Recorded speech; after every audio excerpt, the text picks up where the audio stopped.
Hello, my amazing learners. Welcome to the Best English Podcast. My name is Sophia, and I am so incredibly happy that you have chosen to spend your time with me today. I want you to get comfortable. Maybe pour yourself a cup of tea or coffee. Because what we're going to talk about today isn't just another English lesson. This is something much deeper. Something that has the power to completely change the way you learn and, more importantly, the way you feel about speaking English. I want you to listen with your full attention because I promise you, if you take these ideas to heart, your journey to English fluency will become faster, easier, and so much more enjoyable. Let me start by telling you a little story about a student of mine. Let's call him Leo. When Leo first came to me, he was the perfect student on paper. He had been studying English for over 8 years. He knew thousands of vocabulary words. He could explain complex grammar rules better than many native speakers. And his reading comprehension was excellent. But when it came time to speak, something happened. His mind would go completely blank. He would open his mouth, but the words just wouldn't come out. He would hesitate, stutter, and you could see the look of pure panic and frustration in his eyes. He told me, "Sophia, I feel like I have 2 different brains. One brain that understands English perfectly when I read or listen, and another brain that completely freezes when I need to speak. It's like a wall I can't break through." Does any of that sound familiar to you?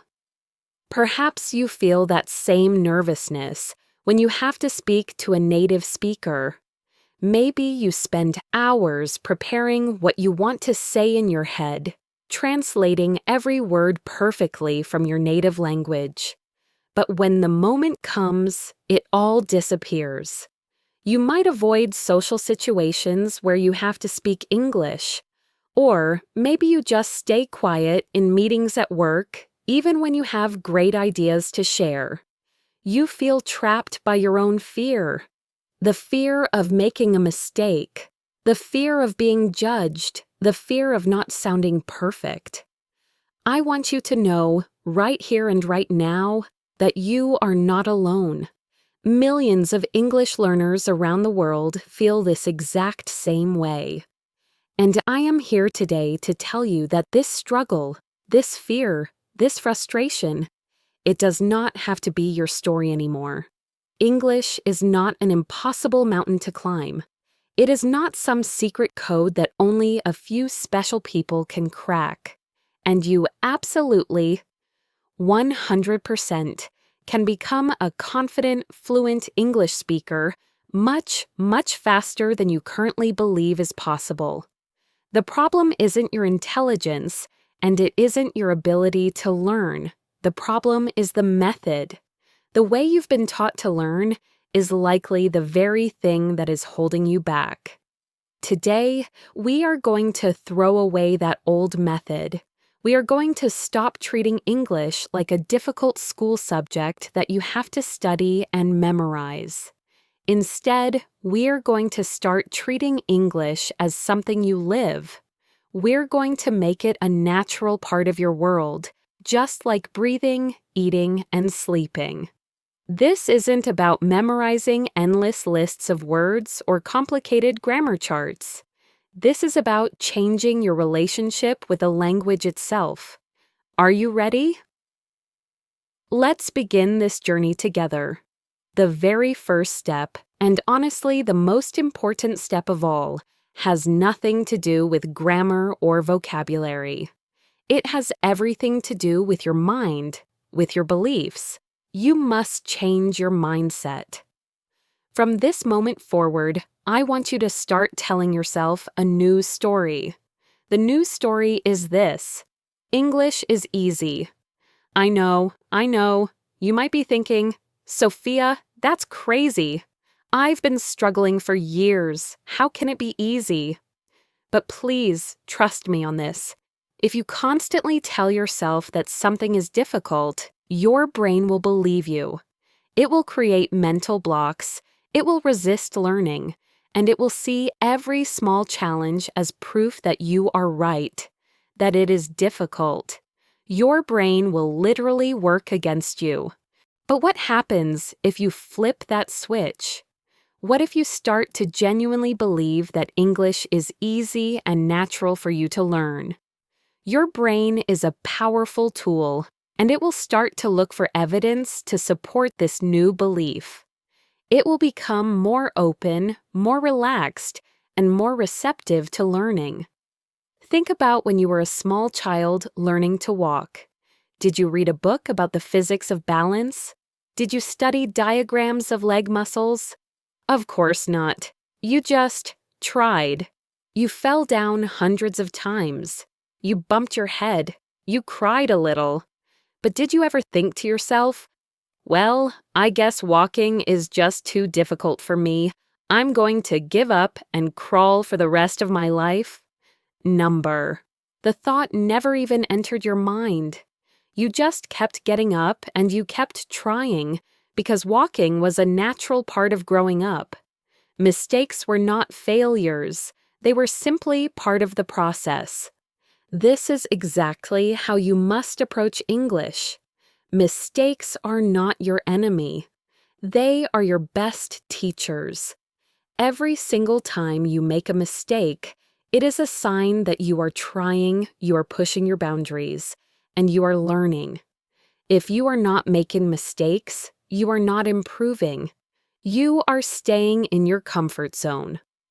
So, let's embrace our mistakes. Let's celebrate them as milestones on our journey to fluency. Right now, I want you to say this out loud with me. It might feel silly, but the physical act of speaking makes it more powerful. Say it with me. English is easy. I can speak English. I am learning and improving every single day. Say it again. Feel the words. Repeat this to yourself every morning when you wake up and every night before you sleep.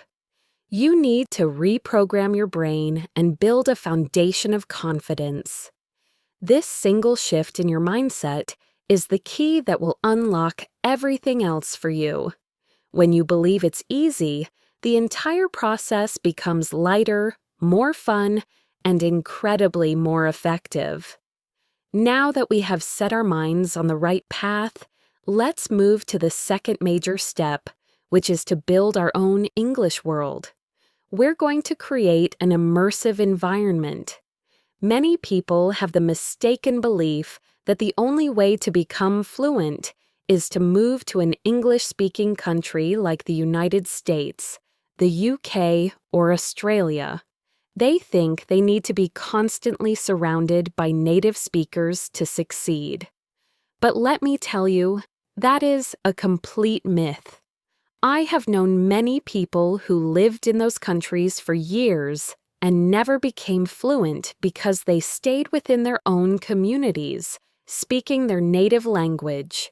And I have known many, many more people, like my student Leo, who became completely fluent without ever leaving their home country. You do not need to buy an expensive plane ticket.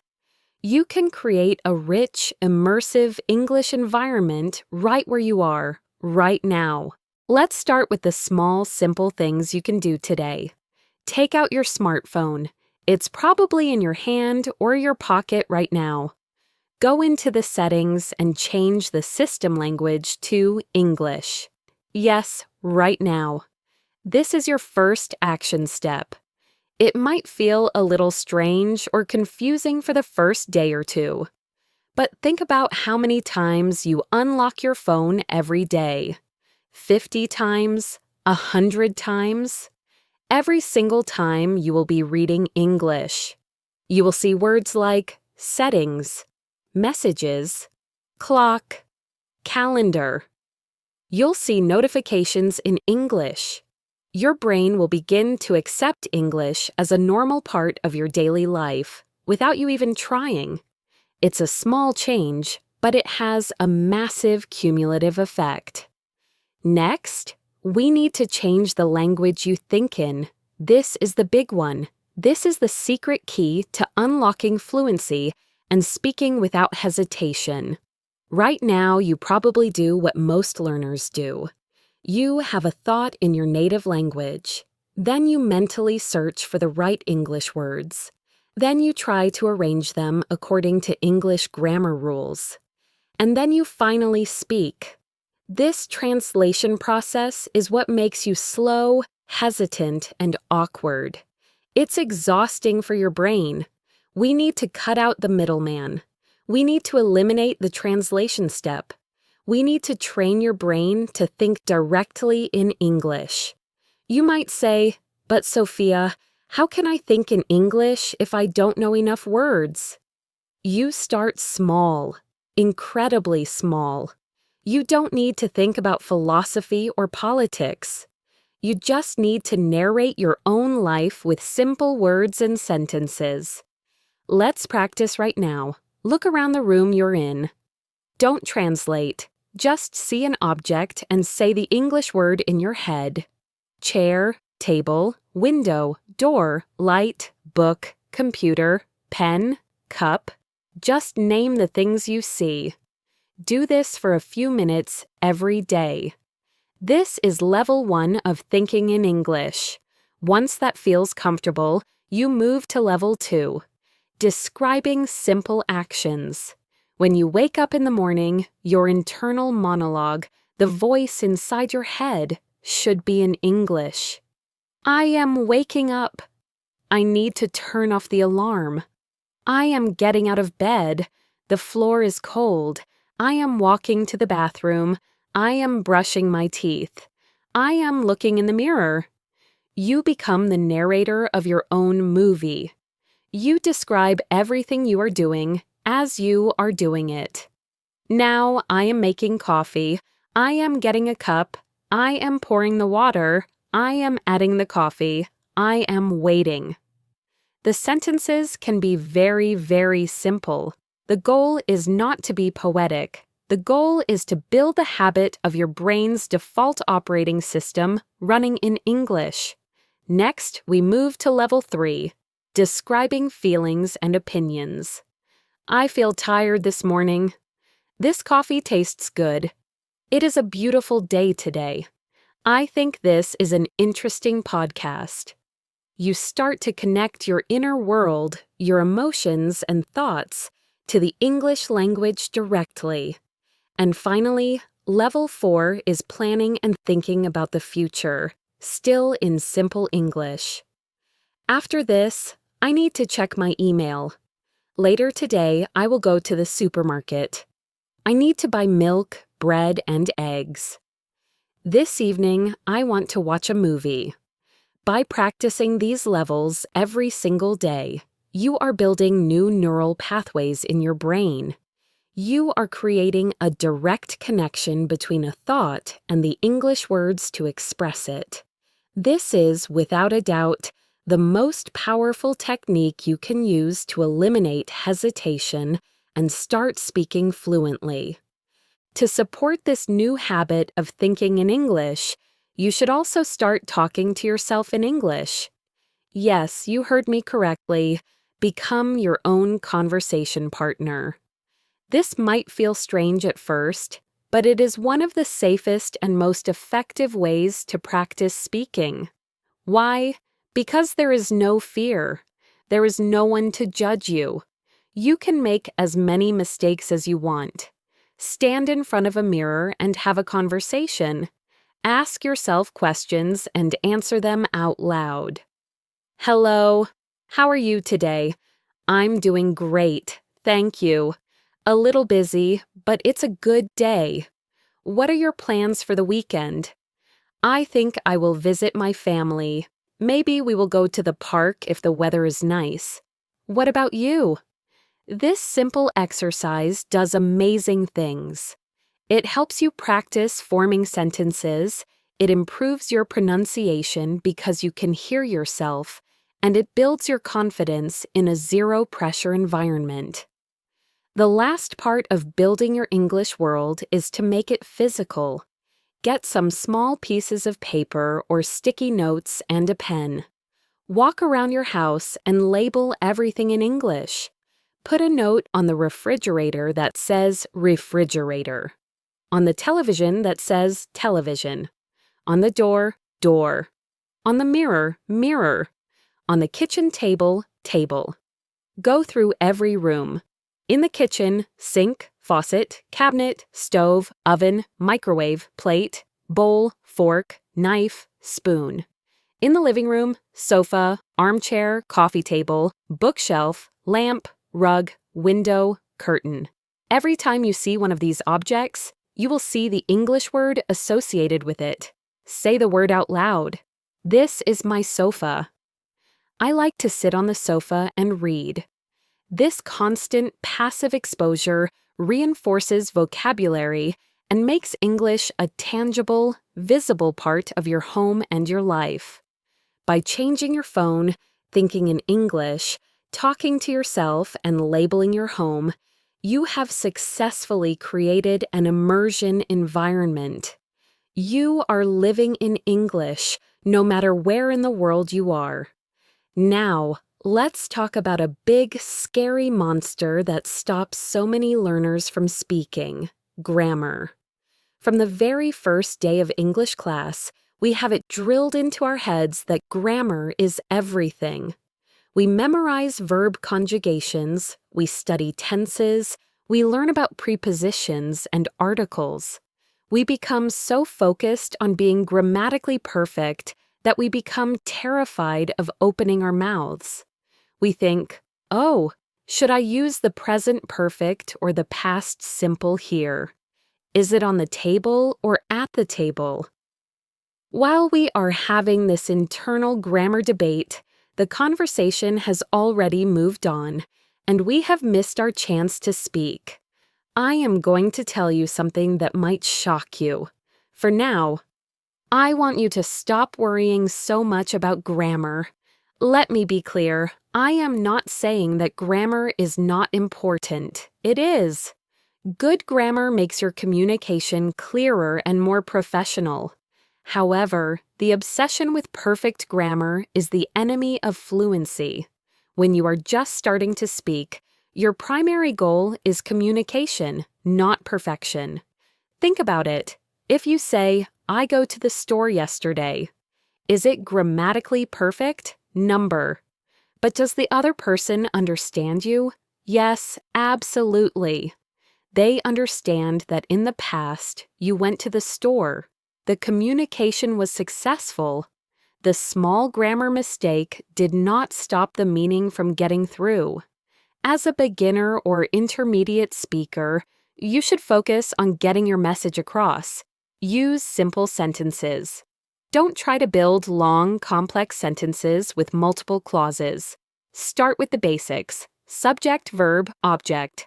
I like coffee. Voir croissant. She is reading a book. Moi. They played football.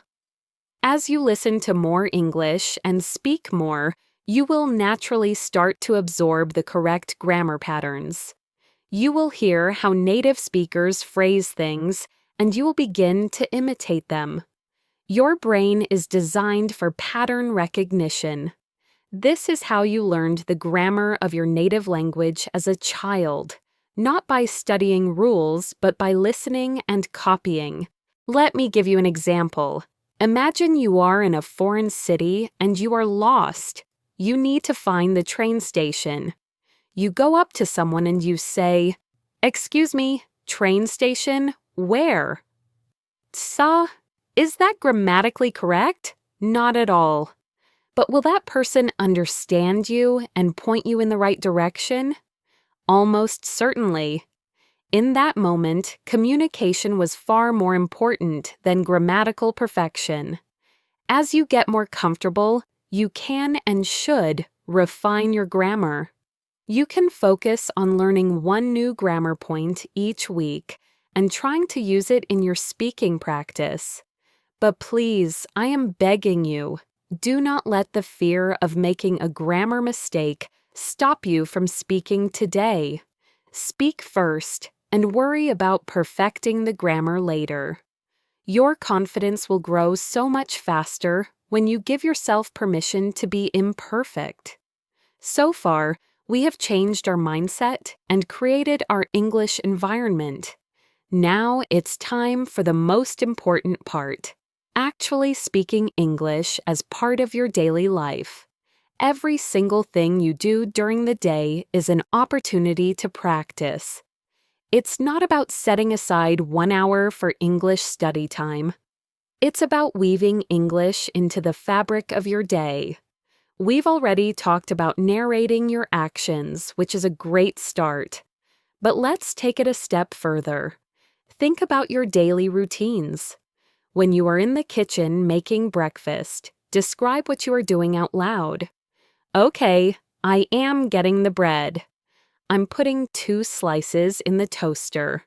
I love the smell of toast. Now, I'm getting the butter and jam from the refrigerator. I think I'll have strawberry jam today. When you are getting dressed, talk about your choices. What should I wear today? The weather looks sunny, so I think I will wear a t-shirt, maybe this blue one, and I will wear these jeans. I need to find my socks. When you go to the market or a shop, try to have a small interaction in English, even if it's just 1 or 2 lines. Instead of just pointing at what you want, try to use your words. Excuse me, how much are these apples? Oh, could I have 2 of those, please? Wah. Thank you. Have a nice day. These small interactions are like little workouts for your speaking muscles. Each one makes you a little bit stronger and more confident. If you meet with friends, suggest a new rule. For the first 10 minutes of your conversation, you all have to speak in English. It can be a fun game. Don't worry about mistakes. Just try to communicate. You can talk about your day, a movie you saw, or your plans for the evening. The key is to make speaking a regular, normal activity, not a scary, special event. The more you use English for real, everyday tasks, the more natural it will feel. Your brain will start to see English not as a foreign language, but simply as another tool you use to navigate your world. Now, as you start speaking more, you're going to want to sound clearer and more natural. This brings us to a very important topic: pronunciation and confidence. These 2 things are deeply connected. When you feel that your pronunciation is good, your confidence to speak soars. And when you are confident, you speak more clearly. One of the most powerful secrets to improving your pronunciation is a technique called listen and repeat, or shadowing.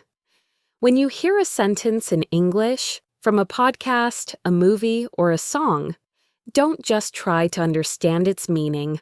Pause it and say the sentence out loud yourself. But here's the secret. Don't just copy the words. Try to copy the music of the sentence. Copy the rhythm, the tone, the intonation, and the way the speaker's voice goes up and down.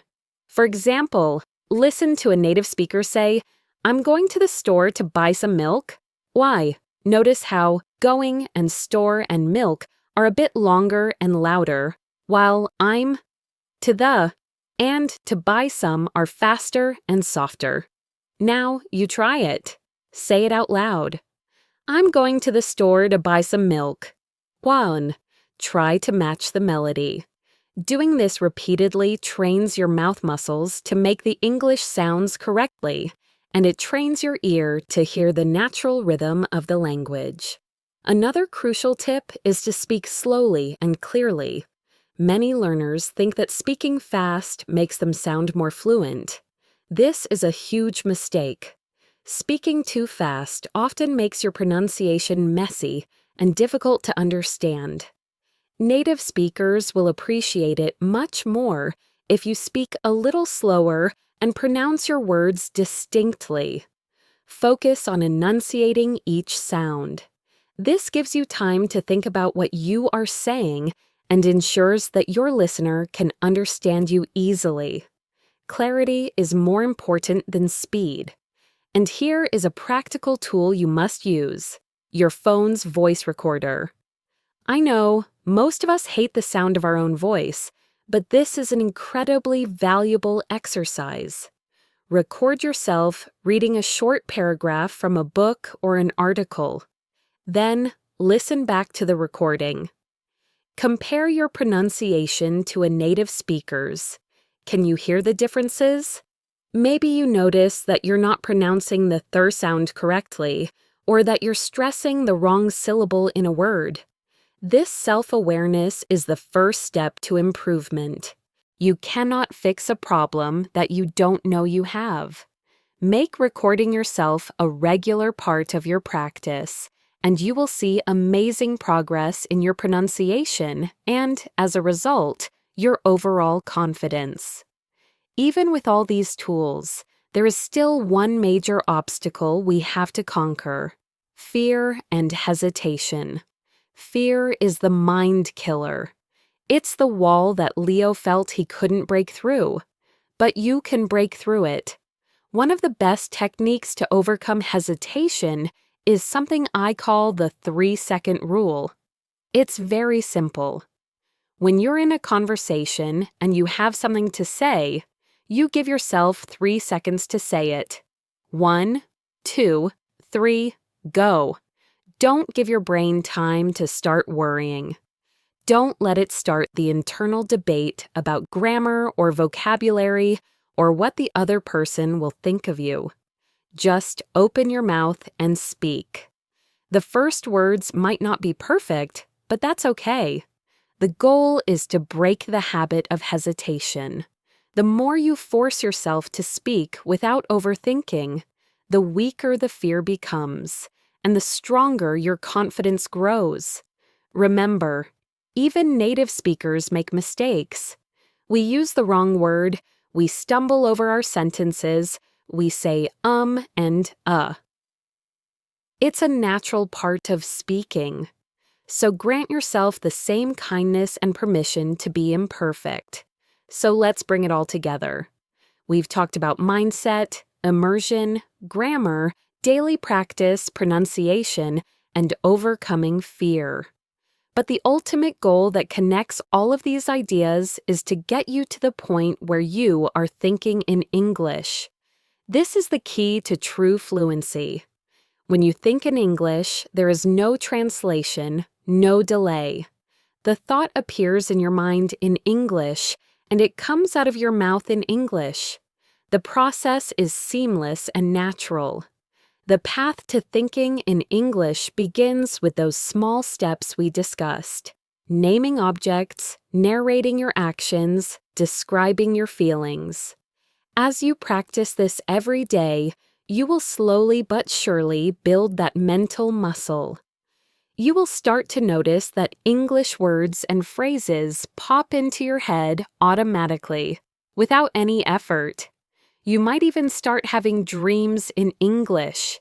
That's when you know it's really working. Now, because pronunciation is such a vital component of confident speaking, I want to dive a little deeper and give you some more specific targeted exercises. Let's focus on a few of the most common problem sounds for non-native speakers. The first one is the th sound. English has 2 sounds. The unvoiced sound, like in the words think, 3, and path, and the voiced sound, like in this, that, and mother. For both sounds, the mechanics are the same. You need to gently place the tip of your tongue between your top and bottom teeth. Your tongue should stick out just a little bit. Then, you blow air through the small gap. For the unvoiced sound in think, it's just air. For the voiced sound in this, you also vibrate your vocal cords. A common mistake is to replace this sound with a T or D sound or an S or Z sound. Let's practice. Repeat after me. I think 3 thoughts. Sportwy, this and that are my mother and father. Wow. Practice these sounds in the mirror so you can see your tongue position. Another tricky pair is the L and R sounds. For many learners, these can be very difficult to distinguish. The key is tongue placement. For the L sound, as in light or lake, the tip of your tongue must touch the roof of your mouth, just behind your top teeth. L, L, light. For the R sound, as in right or rake, your tongue should pull back into the middle of your mouth. The tip of your tongue should not touch anything. It should be curved up slightly. R, or, right. Let's practice with some pairs. Repeat after me. Light, right. Lake, rake. Glass, grass. Collect, correct. Spending dedicated time on these specific sounds can make a huge difference in how clear you sound to native speakers. To make this practice more fun, you can use tongue twisters. Tongue twisters are phrases that are designed to be difficult to say, and they are excellent for training your mouth muscles to move quickly and accurately between different sounds. Start slowly, focusing on making each sound correctly, and then gradually increase your speed. Here are a few to try. For the S and esh sounds, she sells seashells by the seashore. Say it slowly first. She sells seashells by the seashore. Now a bit faster. She sells seashells by the seashore. Another famous one is for the P sound. Peter Piper picked a peck of pickled peppers. And for the W sound, how much wood would a woodchuck chuck if a woodchuck could chuck wood? Practicing these for just a few minutes a day will make your speech more agile and precise. Now let's move beyond individual sounds to the music of English, stress and intonation. English is a stress-timed language. This means that in a sentence, some words are stressed. They are longer, louder, and higher in pitch, while others are unstressed and are said more quickly and softly. The words we stress are the important content words: nouns, main verbs, adjectives, and adverbs. The words we don't stress are the function words: articles, prepositions, and auxiliary verbs. Getting this rhythm right is one of the biggest keys to sounding natural. Let's take a simple sentence. I want to go to the store. Narrow. A learner might say every word with equal stress, I want to go to the store.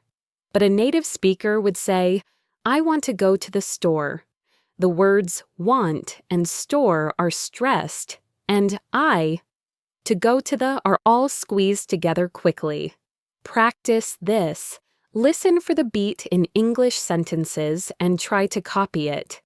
You can even tap your hand on the table for each stressed word to feel the rhythm. Intonation is the melody of your voice, the way it rises and falls. Generally, for statements and for questions that start with words like who, what, where, when, why, or how, your voice should fall down at the end. For example, my name is Sophia. Ciao. Voice goes down. Where do you live? Voice goes down. For yes/no questions, your voice should rise up at the end. For example, do you like coffee? Voice goes up. Are you coming to the party? Voice goes up. Paying attention to this melody will make you much easier and more pleasant to listen to. Again, the best way to learn this is by listening to native speakers and imitating them. Finally, we need to talk about building your vocabulary. A rich vocabulary gives you the tools to express yourself precisely and colorfully. But memorizing long lists of random words is not an effective method. The best way to learn new words is through reading. Read every single day in English. Choose things you are genuinely interested in, whether it's novels, news articles, blogs about your hobbies, or even social media posts. When you encounter a new word, don't just skip it. Use a dictionary to look up its meaning, but most importantly, look at the example sentences. You need to understand how the word is used in context. A powerful technique is to keep a vocabulary notebook. When you learn a new word, don't just write the word and its definition. Write the full sentence where you found it. Then, try to write one or two of your own original sentences using that new word. For example, if you learn the word versatile, which means able to adapt to many different functions or activities, you might write, "I found this word in an article about a new jacket." The sentence was, "This is a very versatile jacket that can be worn in 3 seasons." My own sentences are, "He is a versatile actor who is great in both comedy and drama," and "I need to buy some versatile kitchen tools." By actively using the word, you are moving it from your passive memory to your active memory, making it much more likely that you will remember it and be able to use it in a real conversation. Another great strategy is to learn words in groups or themes. Instead of learning random words, pick a topic for the week. Maybe this week is food and cooking. You could learn words like sauté, boil, chop, ingredient, recipe, delicious, spicy. Next week, your topic could be travel. And you could learn itinerary, accommodation, destination, boarding pass, souvenir. Learning words that are related to each other makes them easier to remember and gives you the vocabulary to have a full conversation about a specific topic. Also, when you learn a new word, take an extra minute to learn its family. For example, you learn the noun success. Water. You can also learn the verb to succeed, the adjective successful, and the adverb successfully. Now you haven't just learned one word, you've learned 4, and you understand how to use them in different grammatical structures. Similarly, learn synonyms, words with similar meanings, and antonyms, words with opposite meanings. Instead of always saying good, you can say excellent, fantastic, wonderful, or superb. This adds variety and sophistication to your speech. But remember, learning words is useless if you don't use them. The final and most critical step is to actively try to use your new vocabulary in your daily speaking and writing. Make it a game. Challenge yourself to use 3 new words every day in your conversations, even if it's just when you're talking to yourself. The more you speak, the more you read, the more you listen, the more you engage with the language, the faster your vocabulary will grow. Expanding your vocabulary is not something that happens overnight, but with consistent practice, you'll see significant improvement. The key is to make vocabulary learning a daily habit. By reading, practicing new words in context, and engaging in conversations, you'll be able to expand your vocabulary and speak more naturally and confidently. Remember, don't just memorize words, use them, play with them, and make them part of your everyday life. You have the power to unlock your English fluency through the words you know. Keep practicing, and soon enough, you'll have an amazing vocabulary at your disposal. You see, the more words you have at your disposal, the more detailed and nuanced your thoughts in English can become. It's like an artist who starts with only 3 primary colors and then gradually adds every shade and hue imaginable. Suddenly, they can paint not just a simple picture, but a masterpiece full of depth and emotion. Your vocabulary gives color and detail to your internal English world. So, let's get incredibly practical. I want to walk you through a few detailed scenarios, showing you exactly how to practice thinking in English, moving beyond simple narration into a richer, more complex internal monologue. Let's call this the deep immersion method. Imagine your alarm goes off tomorrow morning. This is the very first moment of your English day. Your first thought shouldn't be in your native language. Your first thought deliberately will be in English. It could be as simple as, "Oh, it's morning already." But let's go deeper. Engage your senses. The alarm is so loud, I need to turn it off. My eyes feel heavy. The room is still dark. I can see a little bit of light coming through the curtains. I wonder what the weather is like today. You're not just narrating, you are observing and questioning in English. Now, you get out of bed and walk to the bathroom. Level 1 thinking was, I am walking to the bathroom. Level 2, our deep immersion method, sounds more like this. The floor feels cold on my feet. I should have put on my slippers. I'm still feeling a bit sleepy. Let me turn on the light. Ah, that's so bright. My eyes need a moment to adjust. You see the difference? You are describing physical sensations, feelings, and reactions. You stand in front of the mirror. Wow, look at my hair. It's a mess. I definitely need a shower. I look so tired. Did I sleep well? I think so. But I had a strange dream. What was it about? I can't quite remember. You are reflecting and analyzing all in English. As you brush your teeth, you can think about your day. Okay, what do I have to do today? First, I have that important meeting at 10 o'clock. I must not be late. I need to review my presentation one more time before I leave. I hope my boss likes my ideas. What should I wear for the meeting? Something professional. Maybe my blue shirt. After the meeting, I need to call my client, Mr. Evans. Then, at lunch, I'm meeting my friend Sarah. I'm looking forward to that. After work, I have to go to the supermarket. This entire process of planning your day, which you do every morning anyway, now becomes a powerful English practice session. You are using future tenses, modal verbs like should and must, and expressing hopes and intentions. Let's follow you on your commute. Maybe you take a bus or a train.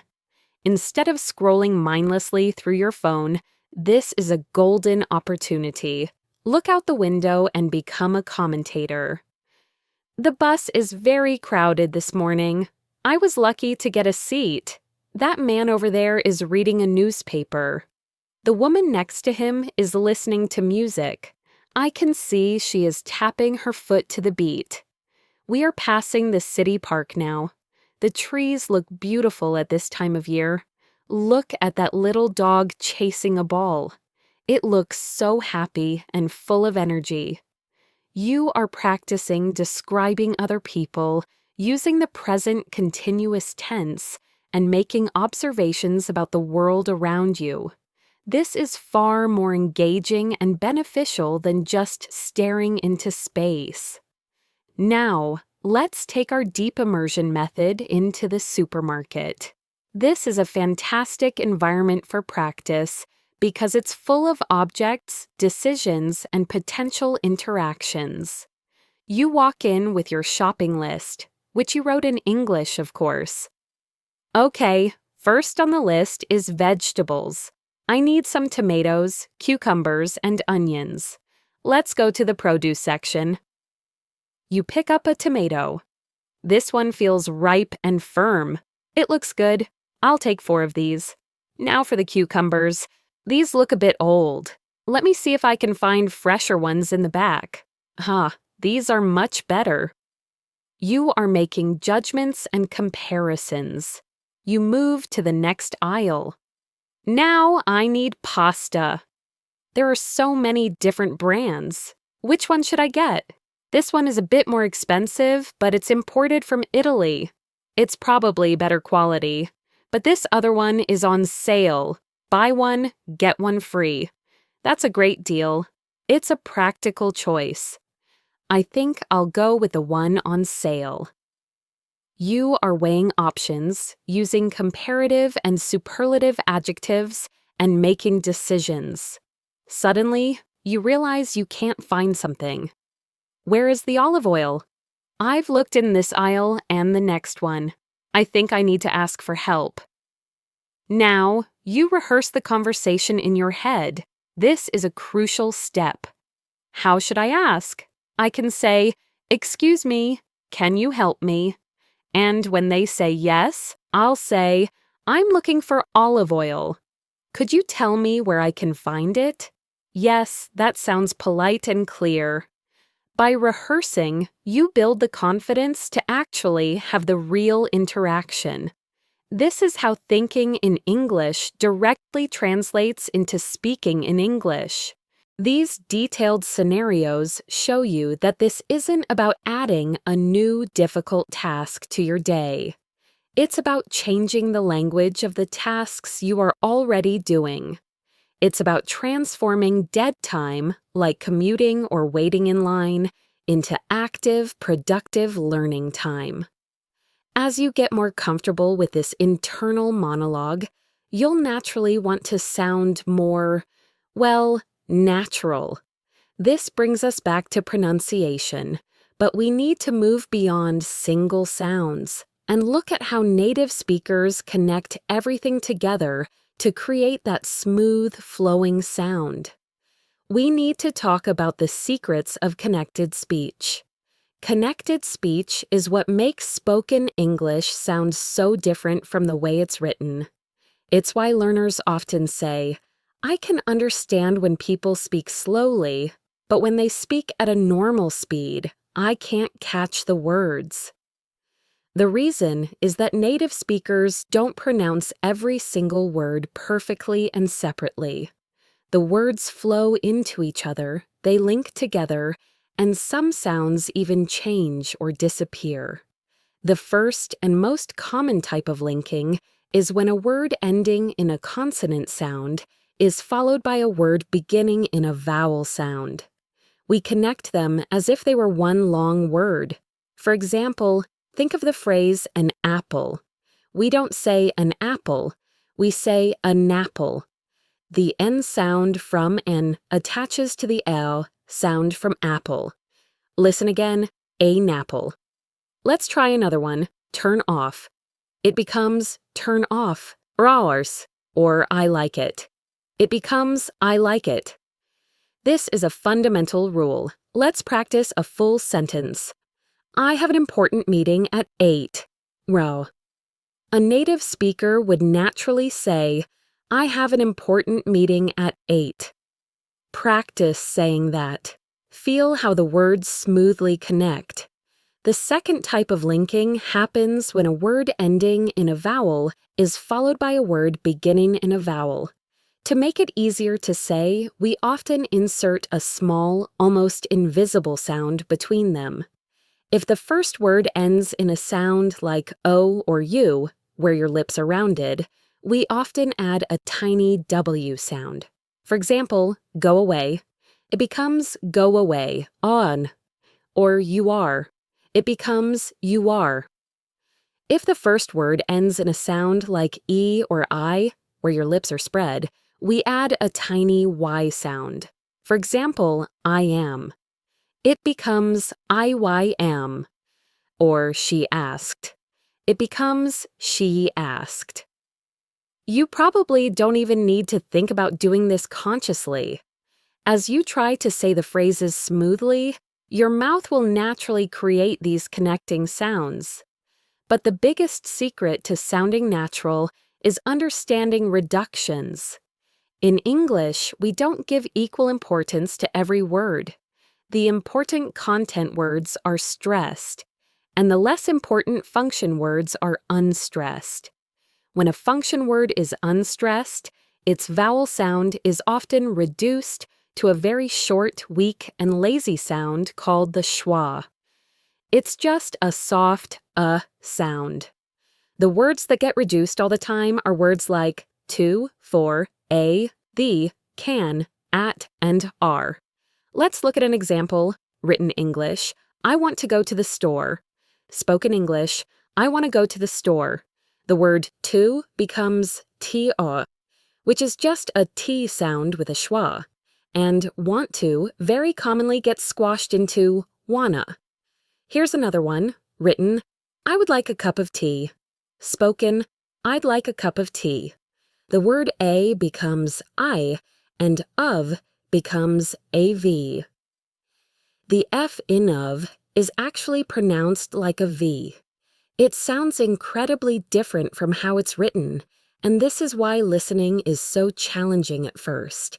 Let's practice a few common reductions. Can, when it's unstressed, is often reduced to kun. For example, I can speak English sounds like I can speak English. For becomes fur. I bought this for you sounds like I bought this for you. By starting to listen for these reductions and trying to use them in your own speech, you will make a huge leap forward in sounding more fluent and natural. Now, as you sound more natural, you will want to use words and phrases that are more natural too. This takes us beyond single vocabulary words and into the world of collocations and idiomatic language. A collocation is a pair or group of words that are frequently used together by native speakers. They just sound right to us. For example, we say heavy rain, not strong rain. We make a mistake, not do a mistake. We take a photo, not make a photo. Learning these natural word partnerships is one of the fastest ways to make your English sound more authentic. Let's look at some common collocations with everyday verbs. With the verb do, we do business, do the shopping, do the cleaning, do a favor.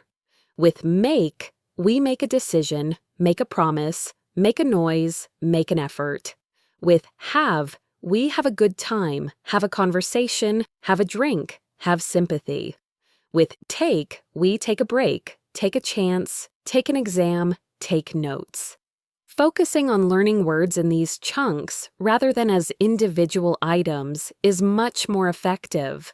When you learn the word decision, don't just learn the word, learn the phrase make a decision. That way, you'll always use it correctly. Once you are comfortable with collocations, you can start to explore the fun and colorful world of idioms.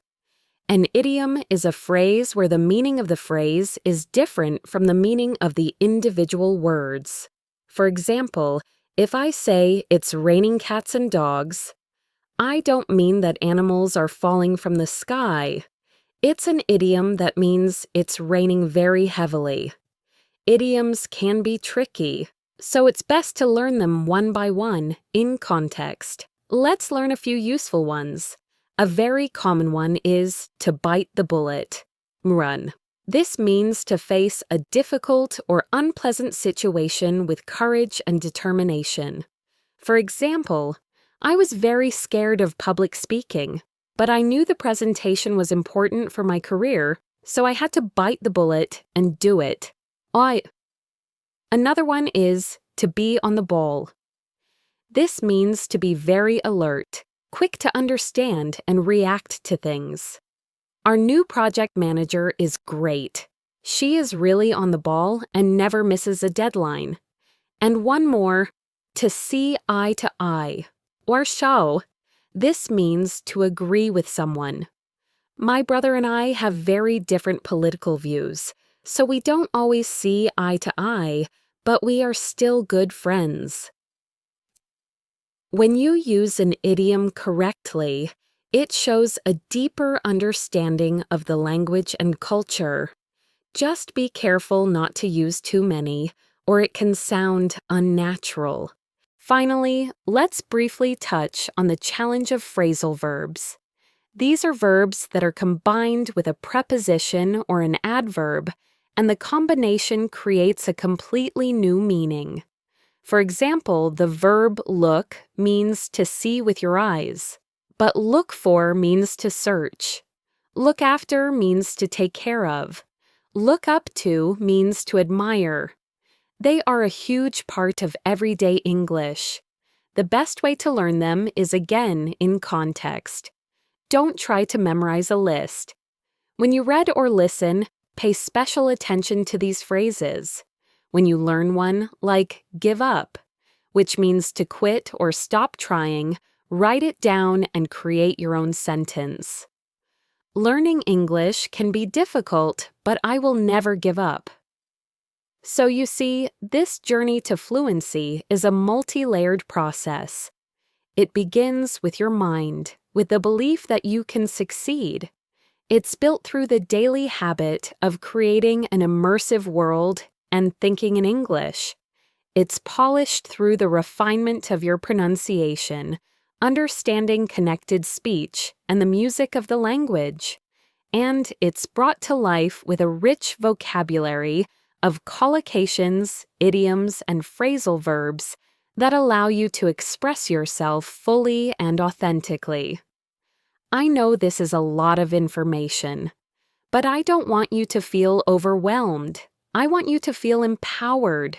You now have the tools, the strategies, and the secrets that many learners never discover. You don't have to learn everything at once. Pick one thing from our discussion today. Maybe it's practicing the deep immersion method during your commute. Or maybe it's learning 3 new collocations with the verb make.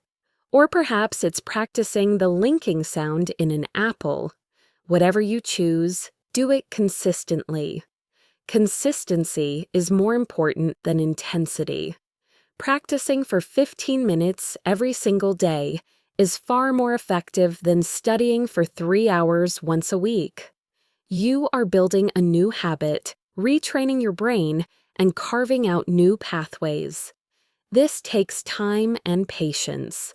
There will be days when you feel like you're not making any progress. That is normal. Every single person who has ever learned a new language has felt that way. On those days, I want you to remember Leo, the student I told you about at the beginning. He felt stuck behind a wall. But by applying these methods, by thinking in English, by speaking without fear of mistakes, by listening and imitating, he broke through that wall. And today, he speaks English fluently and with a confidence that shines through. His story can be your story. Your journey is your own, but the destination is the same. A place where English is no longer a challenge, but a tool. A tool for connection, for opportunity, for understanding, and for self-expression. You have everything you need to get there.